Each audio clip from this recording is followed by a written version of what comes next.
जय जोहार। छत्तीसगढ़ी प्रमुख प्रादेशिक समाचार के संग मैं किरण वर्मा। भारतीय जनता पार्टी के संसदीय बोर्ड छत्तीसगढ़, मध्य प्रदेश और राजस्थान में विधायक दल के नेता के चुनाव बर केंद्रीय पर्यवेक्षक मन के नियुक्ति करे है। छत्तीसगढ़ बर केंद्रीय जनजातीय मंत्री अर्जुन मुंडा, केंद्रीय जलमार्ग और आयुष मंत्री सर्बानंद सोनोवाल और पार्टी के राष्ट्रीय महासचिव दुष्यंत कुमार गौतम ला पर्यवेक्षक नियुक्त करे गे है। अखिल भारतीय कांग्रेस कमेटी की बैठक आज नई दिल्ली में हुईस। एमा छत्तीसगढ़ में हो चुनाव के बाद परिणाम के समीक्षा करीस। बैठक के बाद पत्रकार मन ले चर्चा करत प्रदेश प्रभारी कुमारी सैलजा कहिन कि एदारी चुनाव में हमन ल जैसे सोचन रहन वैसने सफलता नहीं मिल पाइस। ओमन कहिन कि जिहां कुछ एक खामी रह गए होही उहां सुधार के प्रयास करबो। प्रदेश में उपभोक्ता मामला के सुनवाई अब ई हियरिंग के माध्यम ले करे जाही।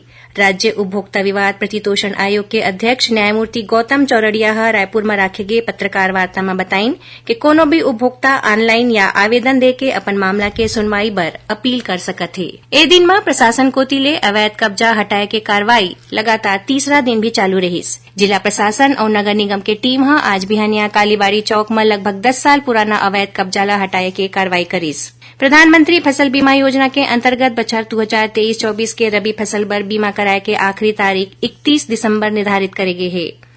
बिलासपुर रेल मंडल के जांजगीर नैला और पेंड्रा रोड स्टेशन में प्रधानमंत्री जन औषधि केंद्र की स्थापना करे जाही। एकर तहत स्टॉल के आवंटन पर ई नीलामी के प्रक्रिया शुरू कर दी गई है। स्थानीय शिक्षित बेरोजगार युवा मन ला रोजगार के मौका उपलब्ध कराए बर 11 दिसंबर के रायपुर स्थित रोजगार कार्यालय पुराना पुलिस मुख्यालय परिसर में बिहानिया 11 बजे ले जॉब फेयर के आयोजन करे जाही।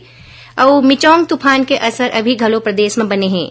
राजधानी रायपुर में आज बिहनिया कुछ देर बर धूप निकले रहीस, फिर अधिकांश बेरा बादल छाए रहीस और मौसम ठंडा रहीस। मौसम विभाग के अनुसार काली ले प्रदेश में बादल छटे के आसार है। ओखर बाद ठंड और बाढ़ सकत है। ए रहीस अब तक के प्रमुख प्रादेशिक समाचार। जय जोहार।